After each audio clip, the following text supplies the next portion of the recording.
And we all know some of the problems that we face, but it takes leadership to get it fixed.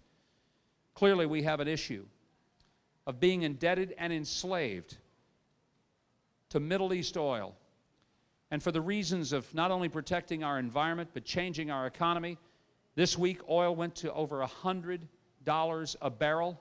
How long in this country are we going to continue to allow those in the Middle East to enslave us to their oil? It's time that a president says that within 10 years we're going to become energy independent with domestically produced renewable sources of energy that are environmentally friendly, that are economically viable, and that we tell the Saudis, keep your oil, we don't need it any more than we need your sand in the future.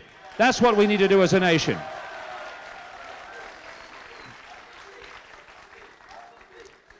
If a country is going to be free, it's got to be able to do three things. And one of the things it has to do is to fuel itself, not depend on somebody else for its energy. This country is currently paying for both sides of the war on terror. Our tax dollars pay to fight terrorism through our military. But our oil dollars, every time you go and fill up at the pump, you're paying so that the other side of terrorism, those who are training the terrorists, are actually having enough money to function. Wouldn't it be great if we cut off their supply to make the very weapons they use against us? Stop the financing through our oil, and we're going to make a major dent in stopping some of their capacity to do the damage. Oh, it's not going to be everything.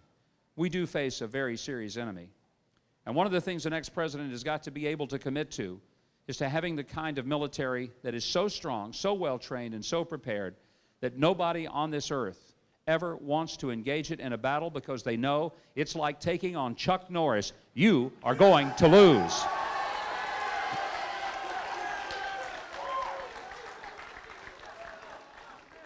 That's why we're hoping to get our military beefed up to the point where it'll be Chuck Norris approved and ready to go, wherever the challenge may be.